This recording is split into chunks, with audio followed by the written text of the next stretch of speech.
And now I want to hand it over to the president of Ukraine, who has as much courage as he has determination. Ladies and gentlemen, President Putin. President Putin. He's going to beat President Putin. President Zelensky. I'm so focused on beating Putin, we got to worry about it. Anyway, Mr. President. Joe, live from New York. It's Saturday night. I mean, listen, I don't get it. I truly don't get it. I don't get how I mean, he's shot. He's completely shot. Here's the thing. You remember, like, you always see the things in Hollywood movies where somebody's really outspoken against the politician, and then a couple of goons come and they drag the guy out, right? That's what's happening to Peter Doocy and others who question her. The difference with Karine Jean-Pierre is that she just walked away because she doesn't know how to process having to answer a tough question. Play the clip for people so they know what you. So, say that the Pentagon at some point picks up an incoming nuke. It's 11 p.m. Who do you call? The First Lady? Are you guys just not, since February, testing President Biden for Parkinson's or for dementia? Because if he gets a bad result, it's all over that day. All right, thanks, everybody.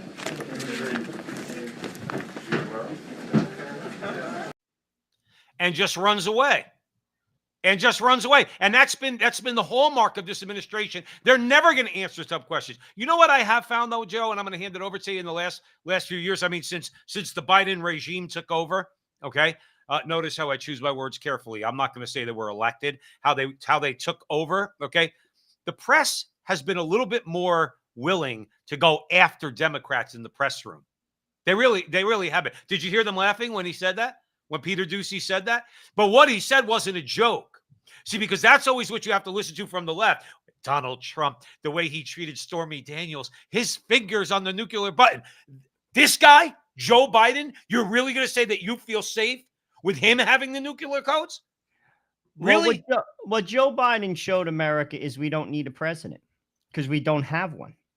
Anyone who believes that Joe Biden is running this country is not paying attention. And that's not even like being like, I don't like him.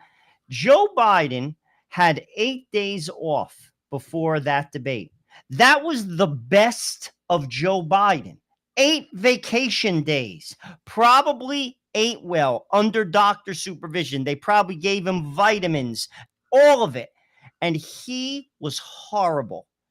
Joe Biden just introduced the president of the Ukraine as President Putin. That is mortifying. And when I say it's a Saturday Night Live skit, it's like a Saturday Night Live skit, but it's real. It is utterly and absolutely insane. Now, going to Doocy, I'll be honest with you, it was a little inappropriate, and this is where I'm going to go with it.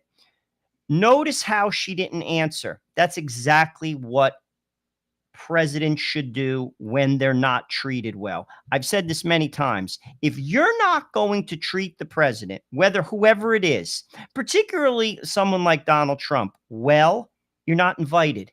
When you want to be an adult and come into this room like an adult, ask real questions, have a good intent for the people, because that's what the press, it's all about the people. We're supposed to inform the people. You're invited.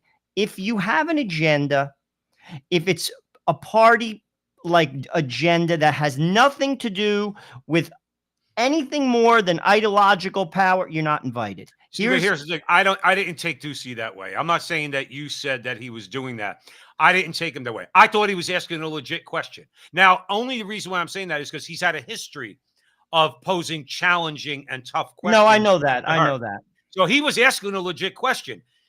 You don't want him to get a test because you know it's done. Oh, Kamala I know Harris that. is president of the I'm United talking States. about with the wife thing. He shouldn't Oh, have no, went. listen, I agree. Listen, I agree with you on that. If you're going to throw bombs, but here's the thing, though, Joe, I've said it a million times at this show. They started it. No, I just wouldn't invite them. Like, if I was the president, you're not invited. Well, remember when DeSantis did that in Florida? Remember when DeSantis said you had to be invited? There was going to be no cameras, and anybody from the press had to be invited. You know what happened right away? They got all pushed back. It was like, well, guys, if you want to be unfair, why would I invite you into my home? That's if you're gonna hit me over the head? Joe, that's how it should be handled. Here's the memo. I'll give you the facts after they're vetted by a lawyer. Do what you want with them. You're not invited.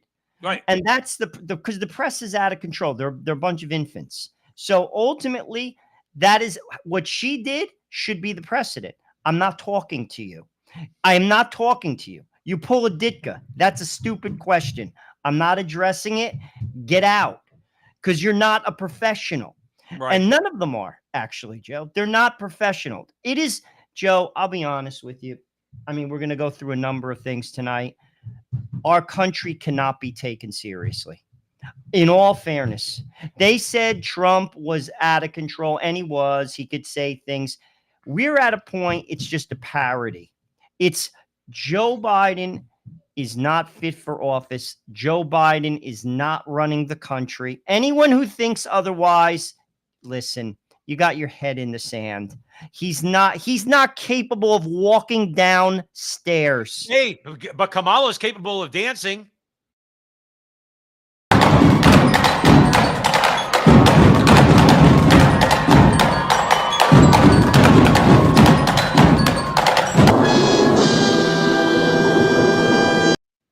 I know we kind of cut off her head, but that was Kamala Harris. Yes, it was. She was dancing. Imagine her with her fingers on the nuclear code. Joe, I mean, in all honesty, it's nothing. The country, it's over, Joe. It cannot be taken serious. I don't take it serious. It's like I said, it's a parody, and it's sad. It's sad. Do you imagine that was in NATO that Joe Biden made that comment? Do you imagine what those people say when they go home? Let's be honest. Like when these leaders like leave and they speak to their spouse or they go home and they speak to their own people, they're probably just like, what is going on in the United States of America? Arguably the most powerful nation, one could make the argument, on the planet. It's so embarrassing. It's so embarrassing. Dude, it's just, you cringe when you watch it. Well, like if that was done at a meeting at my job, people would have just been like, oh. Right. And that's in front of the world. Did you see Zelensky's his reaction was kind of like, Joe, they just laugh. They probably just laugh. Like they leave there and they just mock him and laugh. And that's what we've come. This is where we're at. You know who else laughs at Joe Biden, except people like us? I feel bad for him. You realize, and I know you do too. I pray for him. I do. Joe, it's the saddest thing I've ever seen. But he's got one foot in hell and the other on a banana peel. Joe, it's serious. Joe Biden is just being used. He wanted to be the president so bad. He's making a fool of himself, and they're just using him. And it's pathetic. It's not even sad. It's pathetic. You're right. And who I was going to say is laughing at him more than anybody else is Barack Obama. Barack Obama, who laughs at the American people, especially in his own party, if they actually think that Joe Biden's running the country. Obama looks in the mirror or looks at Michelle and says, look at it. Let him be the lightning rod. Remember in The Sopranos, Tony Soprano says about his Uncle Junior, he says, let him be the boss of the family. Let him be the lightning rod. In the meantime, I'll run things behind the scenes. Obama does the same thing. Obama does the exact same thing and laughs at Joe Biden in the meantime. They all do. It's one of the saddest. It's like I said, it's pathetic. Joe, it's pathetic. Let me throw something to you. If RFK Jr., was not so rabidly pro-abortion, because he is. He does not agree, I don't believe, with any restrictions. I haven't heard him say he's going to change anything that the Democrat Party wants to do as far as abortion. We know as Casey Royals fan, one of our friends in the chat room has said he's basically, to use her words, an environmental wackadoodle. Okay, so we know that about him. If RFK, let's say for argument's sake, if he was just moderate a little bit, he could be president of the United States. But here's the thing: they don't want him to moderate, or they don't want to moderate to accommodate him, because when it comes to COVID, when it comes to vaccines, when it comes to globalism, when it comes to and some other things that are very precious to the left. He's not their guy. He's not their guy. But you want to know what? If he would moderate, and this was my larger point, I got a little muddled there, Joe. I'm sorry. If he moderated a little bit on abortion and on the environment, he could get a lot of independents and Republicans to vote for him. I believe that. What's your thoughts? Well, here, listen. Play Now, the this clip. is why. Listen, this is why. Jefferson said that American democracy was rooted in the control of the landscapes by tens of thousands of independent yeoman farmers, each with a stake in our democracy, each with a stake in our system of government. And he said if we lose that base of land control, which had put America in contrast with Europe, because Europe was wealthy people, aristocracy owned all the land, and everybody else was renters or indentured servants or serfs on that land. And in our country, people got their own ownership, and now we're going away from that. And it's not just Smithfield, but it's BlackRock, State Street, Vanguard, it's Bill Gates. It's these big billionaires and giant corporations who have turned our country into a colony, who are turning us, who are buying up the homes in our country. In the those three companies own 88% of the S&P 500. And they're now buying our agricultural landscapes, and they're buying our single-family homes and our residential homes. So our kids can't afford to get in a home anymore. And we're going from a nation of an ownership society, which is free people, to a renter society. And when we do that, we go from being citizens to being subjects. And we're going to be subjects to China, to these giant corporations who have no patriotism.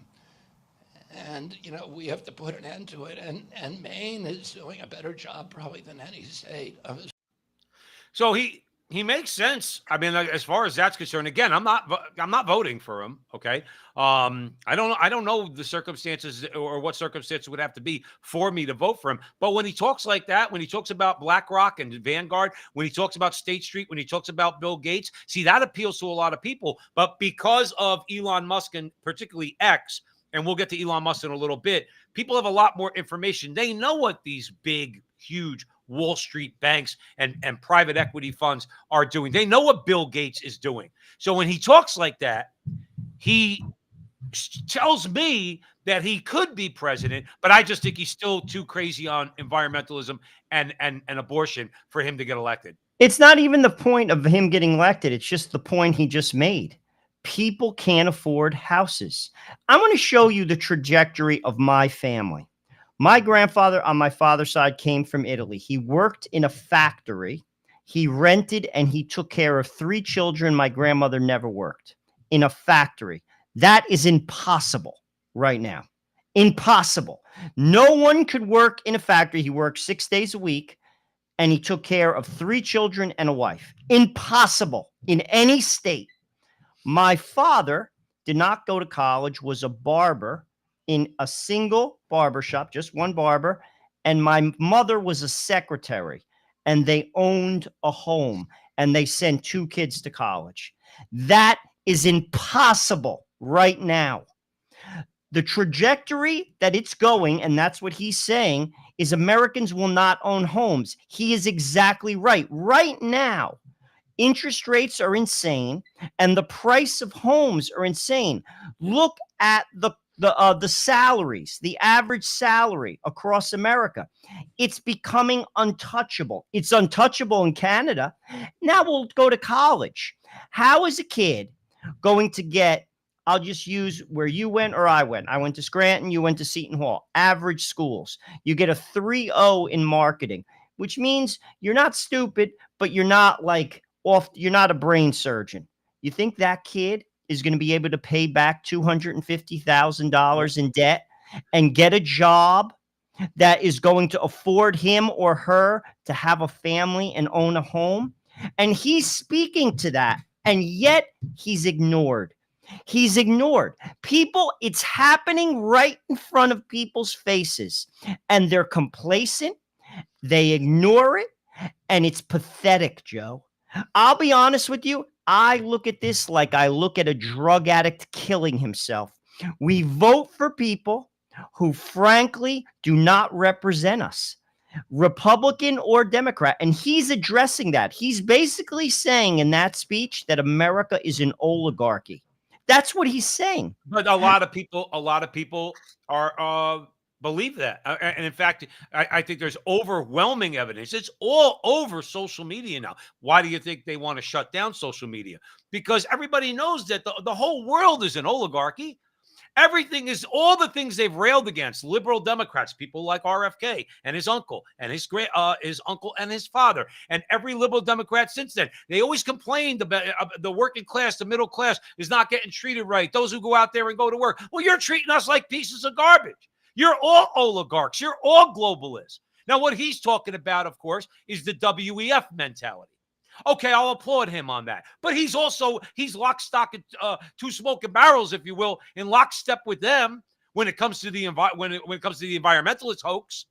So that's what I mean about RFK. To me, is an enigma. He makes all the sense in the world.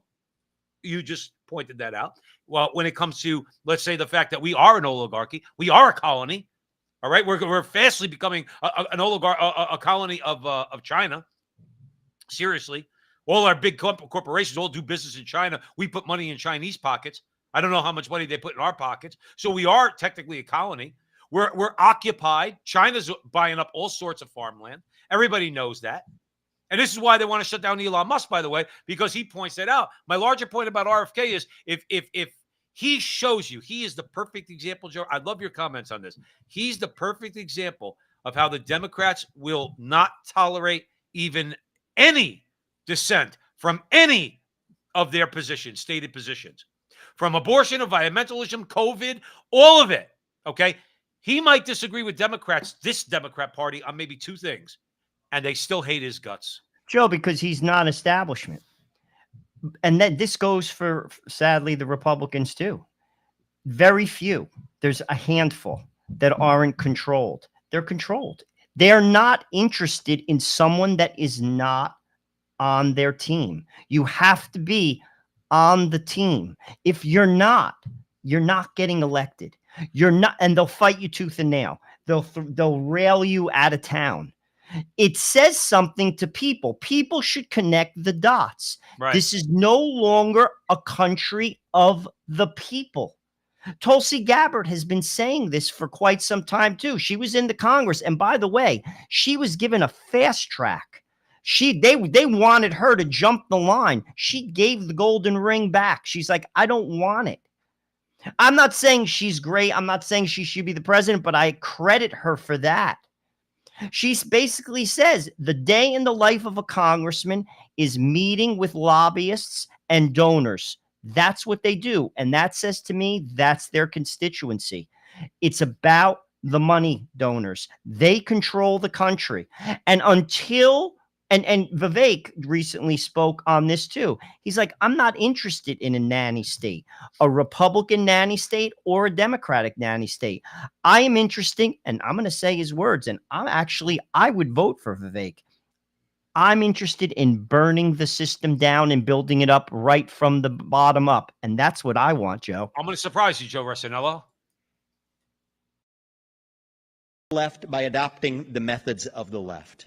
I don't care to replace a left-wing nanny state with a right-wing nanny state. Our goal is to dismantle the nanny state altogether, permanently once and for all, to burn it and metaphorically burn its ashes once more. And if we succeed in doing so, that will mark the beginning of an American revival that starts with the radical principle of the American founding, that the people who we elect to run the government will once again be the ones who actually run the government. Saying hell no to the vision of old world Europe that distrusts we the people, that said we the people can't be trusted to sort out our differences on climate change or racial equity. We say hell no to that vision. We the people, for better or worse, will govern ourselves without the managerial class of the administrative state telling us how we live our lives, and we will not take over that apparatus for the purpose of redirecting it. We're going to get in there for the purpose of actually once and for all shutting it down.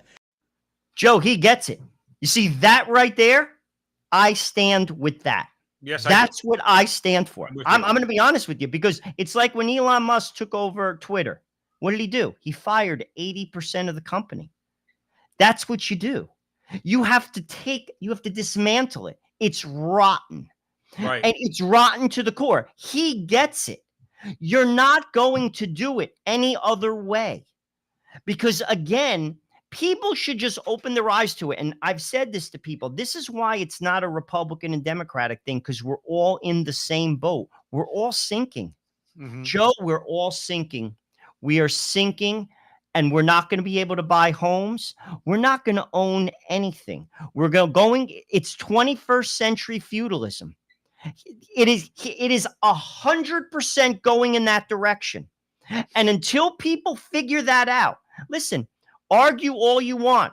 You'll all be on the breadline. You're all going to be on the breadline. I was going to say nobody's immune from the breadline, Joe Resinello. That's what this is where, again, people have to just figure that out. If Right. people figured that out, we take our country back. But here's the thing, though. I mean, Vivek, he makes a good point about the administrative state. The American people voted for the people that gave us the administrative state. See, that's the thing. People forget. See, Joe, I told you before, I'm really down on democracy. I'm not sold that democracy is the greatest thing since sliced bread. I disagree with Winston Churchill about democracy. I'm paraphrasing. Democracy stinks, except for everything else is worse. I'm not buying that anymore, because democracy sows the seeds of its own destruction. You know that people could vote themselves into a tyranny. We've done it. We've done it now. Look at what Vivek just said. Let's analyze this for a second, Joe Resinello, here at the front line with Joe and Joe. And if you're just joining us, please share this video all across social media. Analyze what he just said. Tear down the administrative state, okay? But it's the American people that voted for their elected representatives to give all this power to these agencies. EPA, that shuts down small businesses just because they want to. Not anymore, because the Supreme Court had something to say about that. Okay. Or the Securities and Exchange Commission that doesn't do a damn thing as far as regulating, real regulation of Wall Street. That's why you have BlackRock and Vanguard and State Street. Okay. Because the SEC doesn't do a damn thing to reform Wall Street and bring in meaningful regulation. That's why you have the Department of Energy that goes in and, again, could take large swaths of land and tell the oil companies, you can't drill there. We voted for this. So my point is this: we have a tyranny. We already have a tyranny. That's what Vivek is talking about, and Donald Trump is talking about, is about tearing down and shutting down and burning down the tyranny of the administration, of the administrative state, the deep state. But we voted for it. And we knew we voted for it. But in fairness, a lot of people, because the press doesn't inform the populace, a lot of people are listening to the wrong things. The information's there. There's a lot of good information on the internet. Intelligent people. Glenn Greenwald, great source of information on the Ukraine. He lives in Brazil. He doesn't have a vested interest. He's a journalist. He has a law degree from the University of New York. NYU Law, one of the best. He's smart. These are people. I'm just using one person as an example. The information's out there, but people are not hearing it. They choose not to hear it. And to be honest with you, Joe, too many people, the people are broken. Adam said it. Democracy only works for a moral and religious people. And any government that disavows God will soon turn into tyranny. Look at the world before Christianity. Dude, we were just killing each other. It was tribal and people just killed each other. Christianity civilized the world. And I have a friend that's not even involved in organized religion. He said this to me point blank. The country is much better off when God was at the center of it. We recently heard, what was it? Richard Dawkins said the same thing, a devout atheist. He basically said, I'd much rather live in a country that believes in God, because you benefit even if you don't believe in God. Right. And yet it's like talking to the wall. Joe, I swear, I have never been more frustrated. I can't believe my eyes. I have never seen a group of people who cut their own throat cut their nose off to spite their face. And these are the same people that are going to be on the breadline. These are the same people, their grandchildren are going to be paupers and peasants. Call yourself a Republican, call yourself a Democrat, you're going to be a peasant. And there's not going to be jobs. What do you think, letting in 7 to 10 million people? Oh, the Democrats are for the working man. You just lowered the wages by doing that of every working class man and woman in America, and or stole their job by that action only to get back into power. Right. And yet no one connects the dots. Everyone's eyes are shut. Everyone lives in a delusion as the country burns to the ground, as your country for your children is taken from you, and it's gone. It's gone. Well, here's one of the reasons why it's gone. So if you look at this, right, Joe Rossinello, so Elon Musk, now we all know what's going on. Elon Musk said electronic voting machines and anything mailed in is too risky. We should mandate paper ballots and in-person voting. Okay, that's what he said. Here, let me show you this. This is the vote that was taken on the floor of the House, okay, in regards to making sure that the only people that can vote in elections are American citizens, okay? Could you see that, Joe? Oh, yeah. Okay. Republican 216 not voting for. Democrat 198 people, Americans, so-called Americans, said you don't have to show an ID. You don't have to be a citizen, okay, to vote in an election. This is the crap that we're dealing with. And listen, all those people that scream and moan about democracy, it's a threat to democracy. It's a threat to democracy. If I hear that one more time, I'm going to blow a gasket in my head, okay? It's a threat to democracy. That's not a threat to democracy. I'm sorry, Joe. I am not better than a person, morally speaking. And in the eyes of God, I am not intrinsically more valuable than any of those people coming across the border. Okay. We're all moral agents. We're all equal in the eyes of God. But here's one thing in the temporal world that we know. I'm an American citizen. I don't go to Mexico and say, I want to vote in your election. They're going to kick my butt back over the border. My point is this.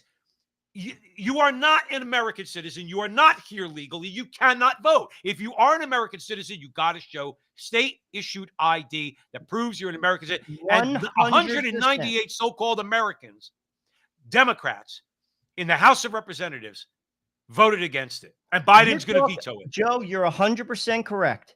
They don't pay taxes, therefore they don't vote. It comes down to that.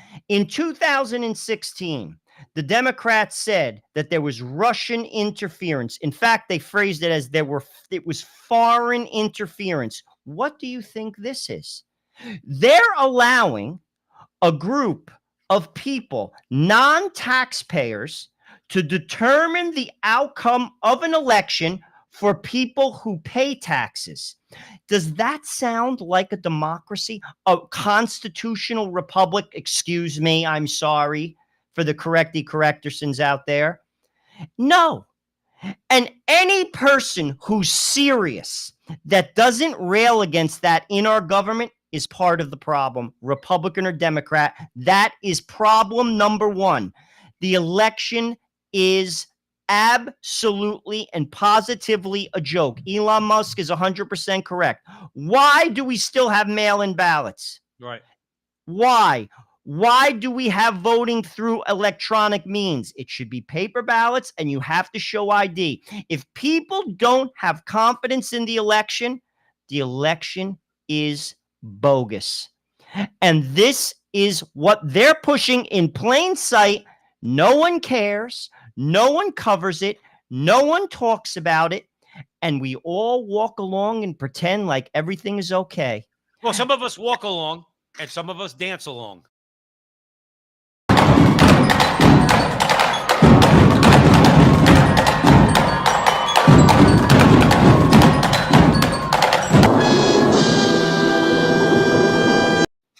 See, was that a gopher?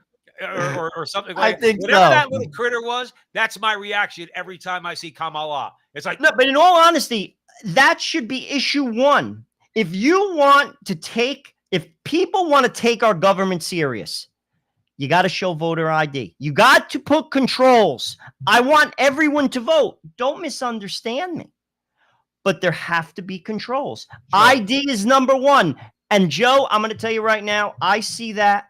That says to me, between Joe Biden introducing the president of the Ukraine as President Putin, Kamala Harris dancing up a storm, this vote, how could anyone take this country serious? Anyone?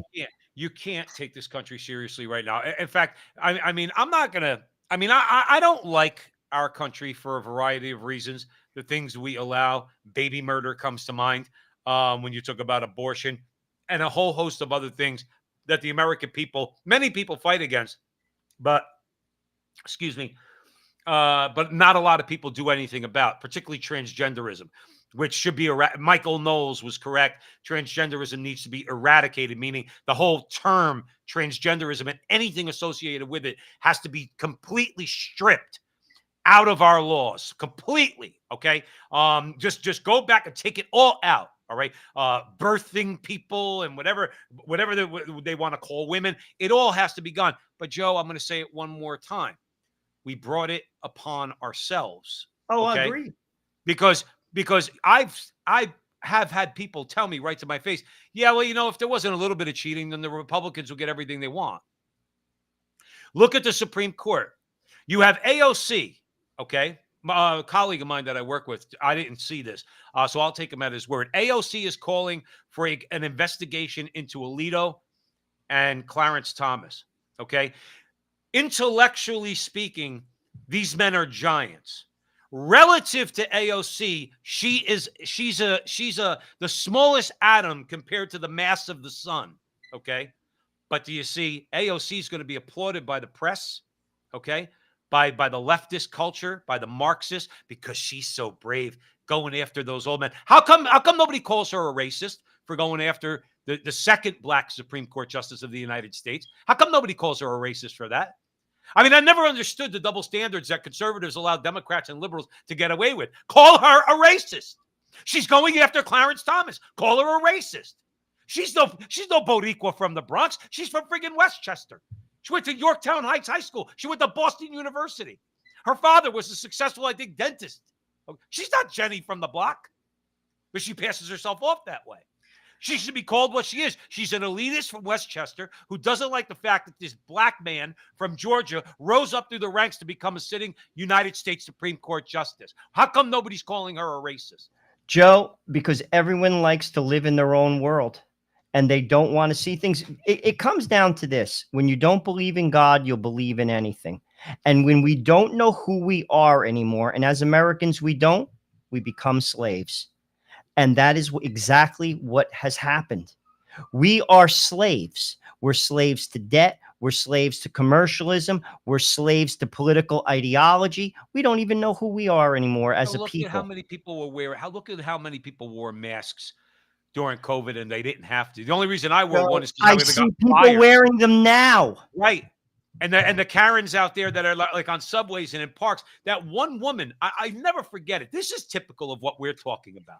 Okay. Now, I'm never going to say that people don't have the right to vote. If you're an American citizen, you have the right to vote. That's your right. I have mine too. But it really bothers me that I have to share this so-called democracy with a woman who, when that was all going on back in 2020, 2021, two young boys, 10 years old, 11 years old. They went in the park, Joe, like you and I would have done 45 years ago, and they started throwing the football around. Nobody around.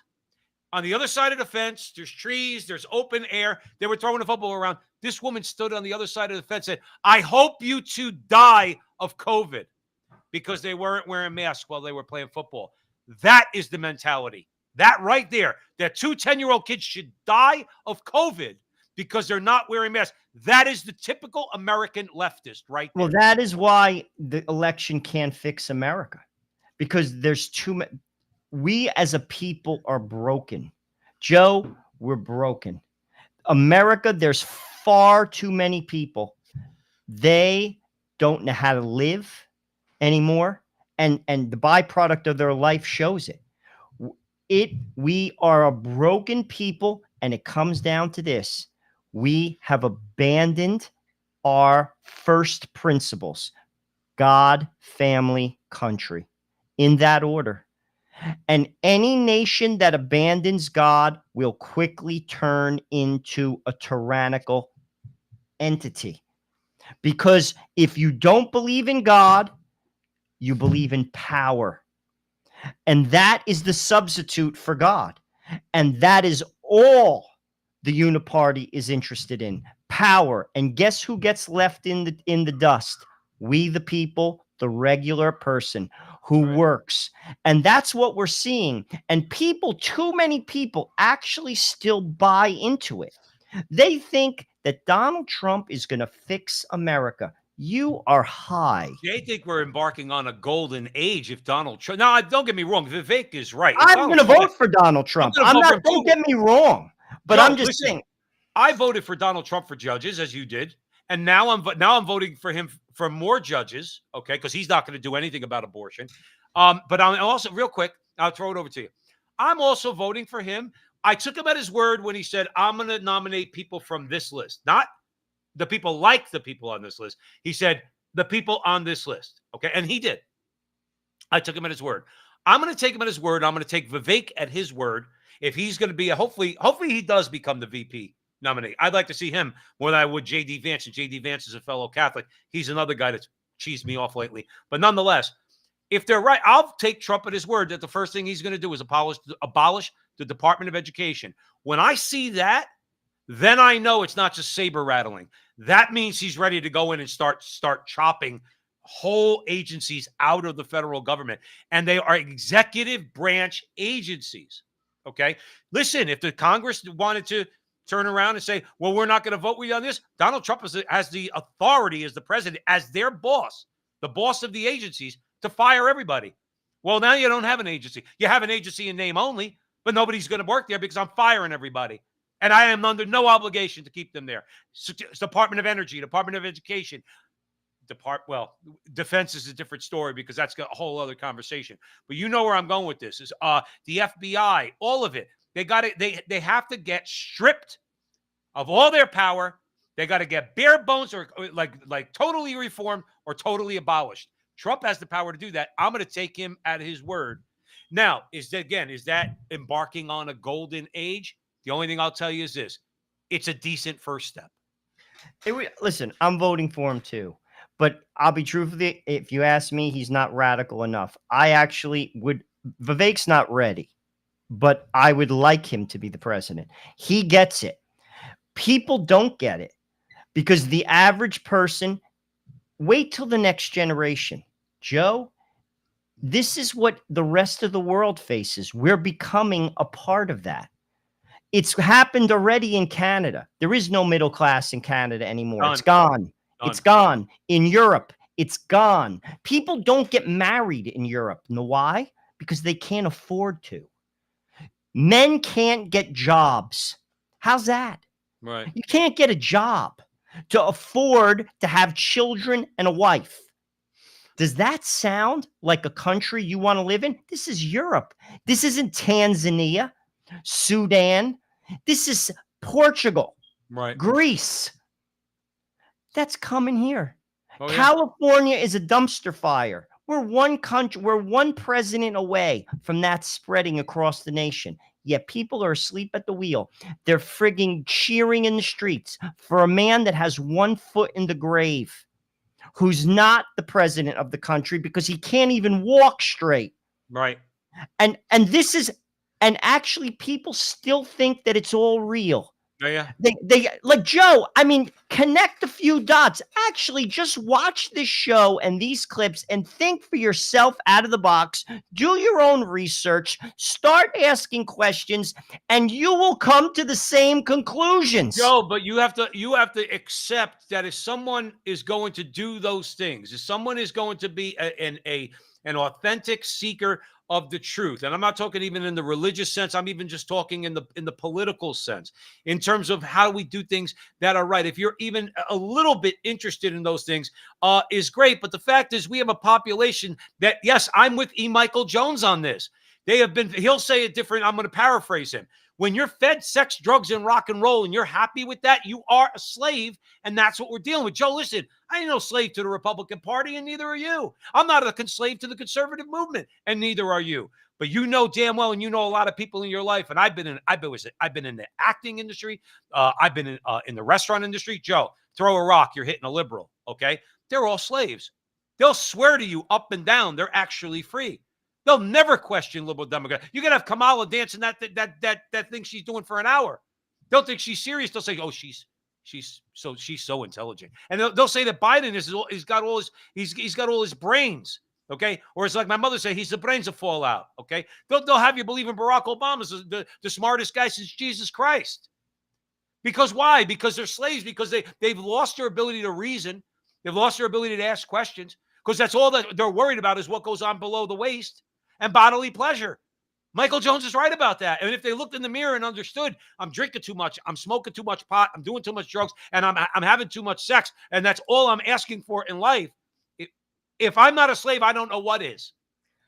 Well, I would agree with that. And that, again, the only reason why you're in that position is you don't know who you are. God, family, and country. We don't value those things. They're the bedrocks of every sound society. You said it yourself. Richard Dawkins said it. He said it. He goes, I'd rather live in a Christian country. Joe, it's a fact. I was flabbergasted when I heard that. Joe, he's smart and he's honest. A country that is not guided by God. I'm not saying a theocracy. A country where God is not the center quickly turns into a tyrannical nation because power replaces God. God tempers leaders. If you believe in God, it tempers people because there's accountability outside of this life and you know it. When you don't have that, all bets are off. Might is right. It's power driven. Well, the way I would describe it is this. I brought up on the show before Bishop Barron's analogy to the baseball field, right? Where there is no game unless there's rules. Without rules, it's chaos. There's nothing particularly beautiful about it. There's nothing exciting about it. Without rules, without baselines and pitcher's mounds and home plate and bases and outfield fence, bats, balls, there's no rules. And there has to be an umpire to be able to enforce those rules. It's the same thing. Within that context, Derek Jeter could bring beauty to the game of baseball and every other great baseball player that ever played the game. My larger point is this, Joe, why that applies to government also. God gives us, if you look at it in Genesis, God says you could eat of all the fruits of these trees. All of it is yours. What he's really saying, and what the writer of Genesis is saying, Joe, I don't mean to get biblical on you, but just for a second, is that I give you vast amounts of freedom. I ask that you just don't try to be God. That's it. And I command that you don't try to be God. And we just can't help ourselves. We have to grasp, just like Eve grasped for the apple. We grasp for everything. But then don't be surprised when you find that you have a slave master. Well, that's don't Joe, be surprised. Right on, and they do. Shackles. Joe, they do. They'll deny it, but they're in debt. They're slaves to their passions. They're slaves to commercialism. This is America. It's lost. And that's why we put up with a man that has one foot in the grave that isn't the president. That Kamala Harris is there because she fits a certain mold, a message that's trying to be portrayed.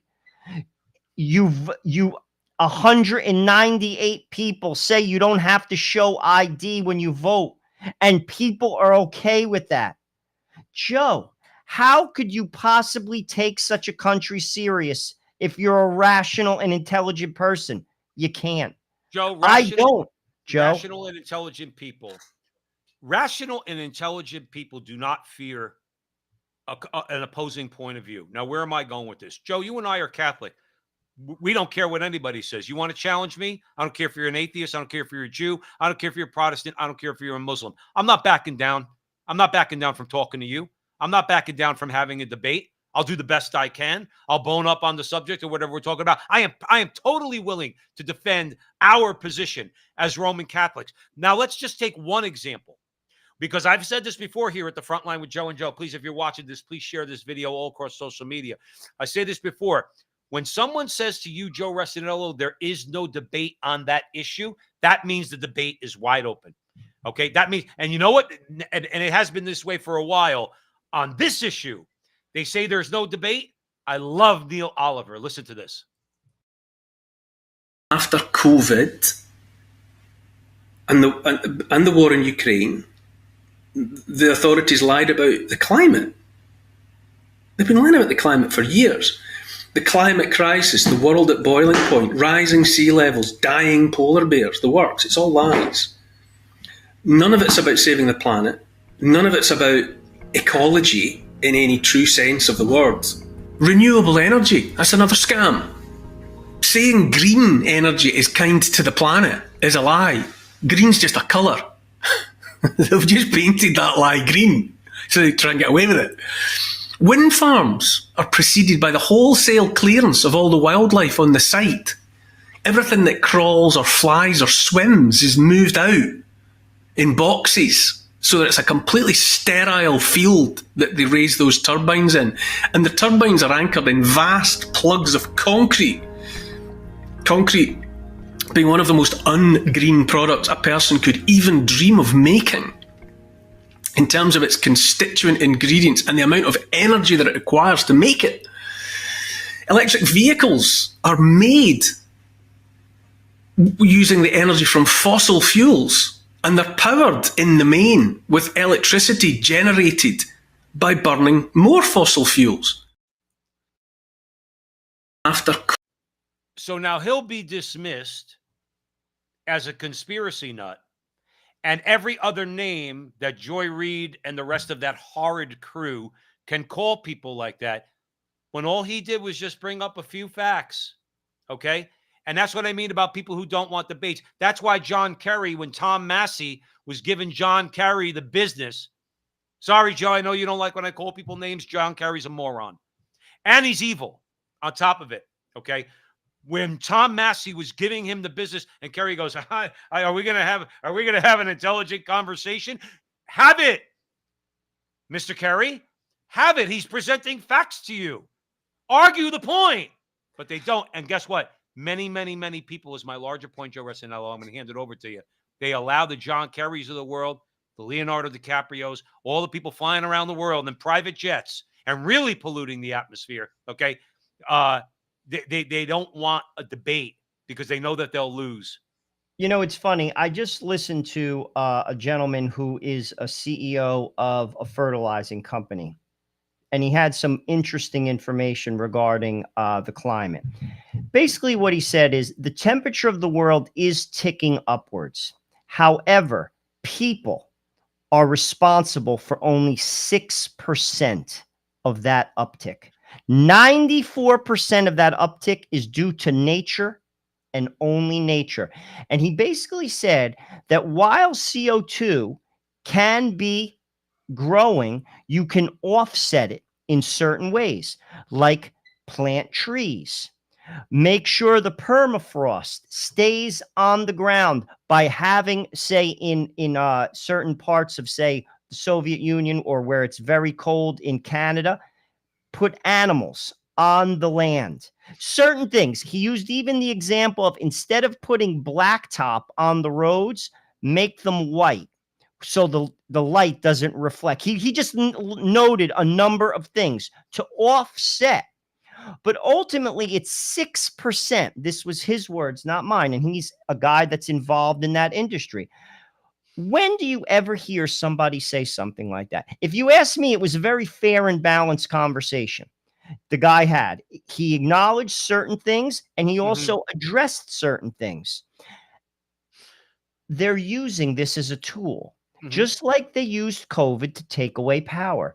And they've been very successful. Yeah. Yeah. They've been Rush Very Limbaugh said it, successful. 30 years ago. 30 years ago when he was on the radio in New York City. Rush Limbaugh said, he goes, let's be clear about the green movement, environmentalists. They're watermelons. They're green on the outside. They're red on the inside. And they blew a gasket. They're all Marxists. We know that. Why do they want to push people? You covered Canada a lot, Joe, over the last year. Why do they want to push people in the 15-minute cities? Because they want to control you completely. Then they want to convince you that by doing that, you're actually going to save the planet. Joe, it's just feudalism. It's because poor people are easily controlled. They don't want you to own your own home. They don't want you to own your own business. They don't want you to have cash. It's a way to control the masses. Right. And people say, oh, you're a conspiracy theory. No, it's happening. It's happening. By the way, no, it's happened. It's happened. Oh, you know what I would do? Can I throw? I'd love your opinion on this. Like sometimes I sit around and like the teenagers, they just stand there. They sit there sometimes and they just look at their belly button. Because they're just contemplating life, or like a 10-year-old. I'm like that sometimes. I don't look at my belly button, but I'm contemplating all these things in my mind. Do you know what I would do if I was the president of the United States? And I'm saying aside from all the individual issues. You want to talk about power in the executive branch? I would demand that if they survive the cuts, the National Endowment for the Arts and the National Endowment for the Humanities, I would get the two heads of those two agencies. I'll bring them into my office and say, here's what you're going to do. You have 1 year to do this, all right? Or basically, I would give them 6 months. You have 6 months to make this happen, or else you're fired, and I'm going to close your agencies down because you're no earthly good. I'm going to tell you how you could be an earthly good. We're going to take every single hot button issue that this country faces, every single one. And we're going to call them something between debates and symposiums, okay? Week-long gatherings of the so-called smartest people around on those issues, okay? And they have debates. Okay? And the debates are filmed. And the debates are broadcast over PBS, over NPR. All the social media companies are going to be obligated through an act of government to broadcast them. Now, where am I going with this? You have to debate environmentalism. You have to debate abortion. You have to debate evolution. You have to debate all of it. And if you're so interested in democracy, it's about democracy, then give the American people that. I tell them you have 6 months to put debates together. You want to debate the existence of God? Go get Sam Harris. Go get Daniel Dennett, passed away. Go get Richard Dawkins. Go get Sam Harris. But we're not going to do just an Oxford debate. This is going to be a debate that's going to be mandated by the government, has to be broadcast all over the place for the period of a year. All over social media, you have to make it accessible to people on social media. NPR, PBS, and all the major cable news channels have to air these debates. You know who wouldn't go for that? The left. Because they don't want debate. To me, that would be a brilliant, not because I'm brilliant. That would be a brilliant idea, because then you can turn around and say, look, the president of the United States wants to debate all these things and put it all out there for the American people to decide. They will run for the hills. They wouldn't want to debate them even for a second. Joe Resinello, we have 2 minutes left. I'm going to throw it over to you for the final word. I would agree. That's why they censor, because when the lie loses power, they have to censor. But what I would also say is this: logic and facts no longer work, because people hear what their itchy ears want to hear. How can anyone look that vote where 198 people who supposedly represent tax-paying citizens say you don't have to show ID? How could any person who works hard, Republican or Democrat, say that that's fine? Joe, if you do say that that's fine, because that does not discriminate, anyone can vote in this country, frankly, you are in the fog. And too many people are in the fog, Joe. Our people are broken. The people. That's why we have to fix the people before we fix the government. Because ultimately, a corrupt people gets the government they deserve. And what do we have? We have a man who can't even identify the president of the Ukraine, who he just paid billions and billions of dollars to. It's absurd, it's embarrassing, and frankly, it's disheartening. And any human being that has 2 brain cells in their head and a little bit of objective common sense should be able to detect it. Yeah. But the problem is we don't want to. We prefer the lie because, frankly, too many people live a lie and they live in slavery and they prefer slavery to freedom. Well, guess what? You will get what you want. You'll get what you want.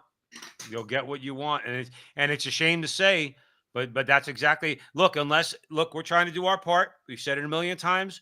We're small players in a very large pond, but we didn't exchange our walk-on part in the war for a lead role in a cage. We're in the war. We're out there. We're putting it on the line, and everybody out there has to do it also, whether it be in the workplace, whether it be on social media, whether it be with your families. My position is known, Joe, and I know that your position is known when it comes to politics, religion, and all of it. And I don't care what anybody says. I said to somebody the other day, I'm an abortion abolitionist. I thought their brains were going to fly out because they expected me to say pro-life because they knew I was Catholic. I said, no, I'm not pro-life. I'm an abortion abolitionist. All of them need to be abolished. But I said it. I said it in a place maybe I shouldn't have said it because I was at work, but I'm not going to kowtow anymore. God will take care of me, just like God will take care of you. In the meantime, we're out there. What we would ask everybody who's watching this show, we got Brian in the chat room. We got so many people, our friends are in the chat room. Thank you so much for coming by. Please, wherever you're seeing this, Rumble, X, Facebook, YouTube, share it, particularly on X and Rumble. Help us out on X and Rumble if you don't mind. Help us out. Like, subscribe, share. We thank you all the time for joining us. We go live Thursday nights, 9 o'clock Eastern, where Joe and I let you know. Joe and I are a couple Italian guys from New Jersey. We would have these conversations around the barbecue anyway. We'd much rather share them with you.